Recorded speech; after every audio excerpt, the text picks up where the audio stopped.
Hey guys, I'm Odyssey, and this is my four-way intersection design. Now, if you saw the three-way intersection that I uploaded before this one, this functions in pretty much the same way. Uh, it works by having like one default line, and then having all the other lines converge into that line, so that no matter which of the four directions you come from, you always end up at this unpowered power rail. And then once you get to the unpowered power rail, you choose your direction just by choosing a button. So let's go straight, hit that one, then left, that one, and then back is the fourth one, and then all the way around is the third one. These two right here get mixed up. They don't kind of rotate around nicely like the other two do, and that's just because of some of the limitations with the redstone wiring. You can change it so that they go in order. So for example, this one goes straight, left, and then the third one goes back, and the fourth one goes all the way around. But it does look a little funny. I mean, this one's the better looking one. But at the very end, I'll show you how to modify it if that bothers you. It's like a 30-second modification. It's super easy. All you have to do is like move the track switching torch over a couple blocks. Yeah, I think it's a pretty cool design. Really aesthetic. I like the way it's all flat with the ground and all the redstone's hidden. I know there's already a few simple four-way intersections out that work pretty well, but I think this is a good alternative just because of how good it looks.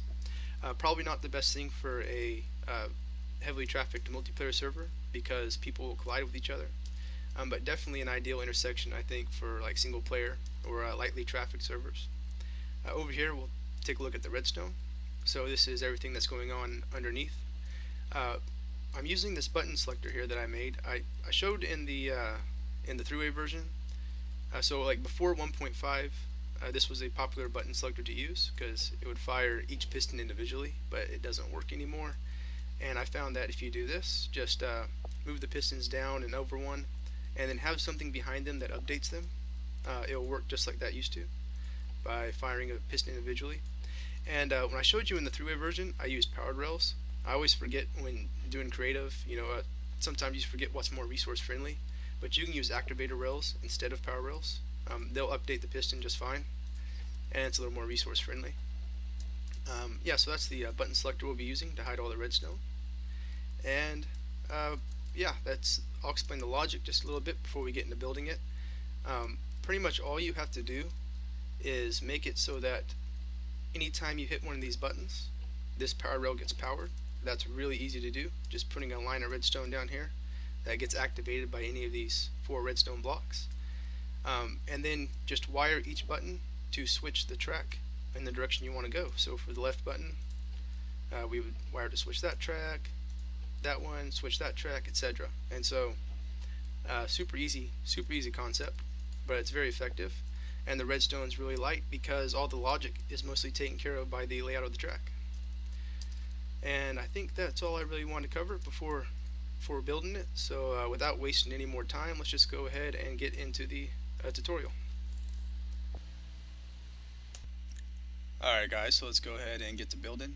As you can see, I've already built a little platform up in the air. This is where we're going to build the intersection. First thing you're going to want to do is just go find where you want to build your four-way intersection and put down a block. This is going to be the booster block that we base the entire intersection around. Now grab yourself a powered rail and just pick a side and put the powered rail down. It doesn't really matter what side you choose, but keep in mind that the buttons are going to be orientated to the left of the powered rail. So what I would suggest is just to figure out what side you want your buttons on, and then place your powered rail down according to that. So for example, if you wanted your buttons on this side over here, then you would put the powered rail down on this side. If you happen to want to build it the same exact way as me, then my powered rail is south of the booster block.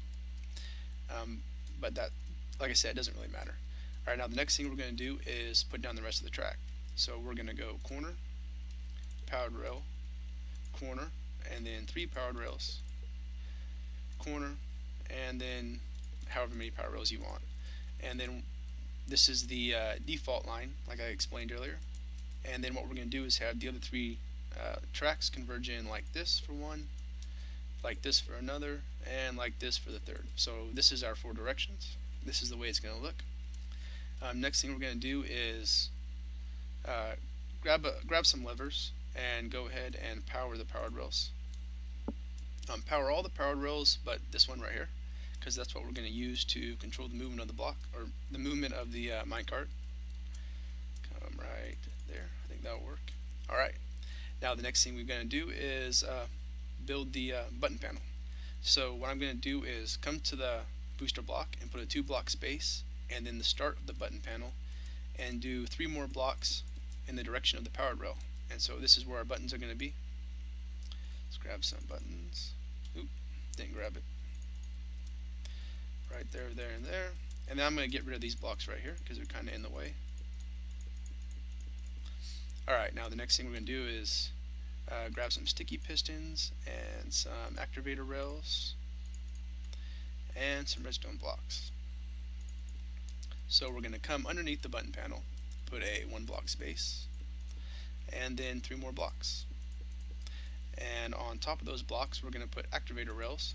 You can use powered rails if you want, but activator rails are a little more resource friendly, so that's what I would suggest. Then we're going to grab our sticky pistons and put downward facing sticky pistons on the front of those blocks and redstone blocks underneath those. So like I explained earlier, this is going to give us a nice little tileable button selector. Alright, now next thing we want to do is make it so that any one of these buttons will power this powered rail. And in order to do that, we're just going to come down here, put a 2-block space and then 1 block out, and put 3 more blocks and redstone on top of those blocks. So now anytime we hit one of these buttons, that line of redstone will get powered. Now what we're going to do is come to the second from the left block, and we're going to pull out the power with a repeater and put that into a block and torch and into another block and torch, and that's going to go right up into our powered rail. So now anytime we hit this button or hit any of the 4 buttons, this powered rail will be powered. Alright, so next thing we're going to do is the most confusing part, and that is place down the track switching torches. The reason it's the most confusing part is because it's not going to be the same for everyone because of the southeast rule. Depending on your orientation, it's going to change which of the track switching torches needs to be inverted and which torches do not need to be inverted. Now there's an easy way to tell, and that is to just pay attention to the torches when you put them down. What I'm doing now is putting down the blocks that our torches are going to be sitting on.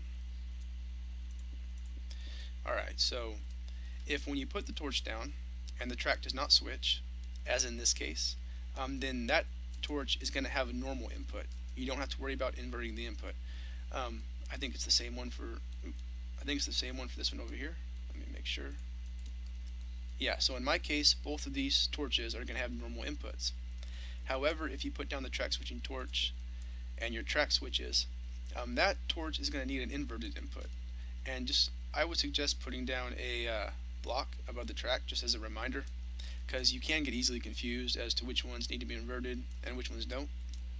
Alright, so now the next thing we're going to do is just start wiring the buttons to switch the tracks that we want switched. So the first one up is we want this farthest left button to switch this track. In order to do that, I'm just going to come over here, put a block there, another block here, and 2 blocks here. And I'm going to put a repeater here and here, so that we don't interfere with this piece of redstone, and a piece of redstone here. Now if you need an inverted input, you're going to take the output from the redstone block 1 block higher. If you look at the torch, this will invert your signal. But if you need a normal output, or normal input for the torch, we're going to take power from the redstone block 1 block lower. So this will give you a normal input. And so that direction's already done. Now in the case of this direction, it's kind of in an inconvenient place. We need to get to this track switching torch over here, and we got a bunch of stuff in the way. Now we can't simply take the output from right here with a repeater, because that repeater would pull power anytime any one of these buttons was pushed. So that means that any one of these buttons would switch that track. That's no good. So what we're going to do is grab some half slabs, and we're going to take advantage of the diode properties of the half slabs. so as not to so as to keep the signal individual. We're going to put the half slab, the second block from the right, matching right up with the button, because this is the button we're wiring right here. And we're going to put redstone on top of that, and then put a block down here, another one there, and there. So this redstone is going to come backwards, then come underneath here, and come up here. Now the upside down half slab will allow power to travel upwards, but not for power to travel downwards. So this will keep the other buttons from interfering with the signal. So if you pay attention, when I hit any other button but the second one, this piece of redstone does not receive power. However, when I hit the second button, it does receive power. So that's how we're going to take a nice little shortcut across the middle. Alright, now what we're going to do is take one more block and then put a block there. Alright, so now if you needed an inverted signal to come into this track switching torch, all you're going to do is put down a torch right there, and that will give you your inverted signal. However, if you needed a normal signal, we're just going to put a torch here and then another torch here, and so that's going to double invert it, but it's effectively going to give you just a normal one signal.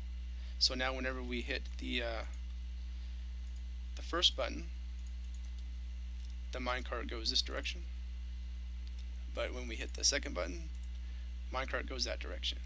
Now all we got left to do is change it so that this track is switched when we hit this fourth button, and that's pretty easy. We're just going to do the same thing as we did on the other ones. We're going to put some blocks here, take it out here, and right there. Now we need to fit in three repeaters right here. And the reason for that is because of the amount of time it takes for the minecart to get around this corner. If we don't fit in 3 fully delayed repeaters, the minecart or the track will switch too fast. So we want to put in 3 repeaters and fully delay all of them, and then put a piece of redstone right there. Now, same as the other directions, if you need a normal signal, just take the output from down here. But if you need a inverted signal, as in my case, take the output from 1 block higher, and that will invert your signal. And it's better not to use a redstone block as your indicator, because that can mess with you. Yeah, and so now we're done. So now when I put a cart there, left button goes that direction, this button goes that direction, middle button will go all the way around, and the fourth button will go that way.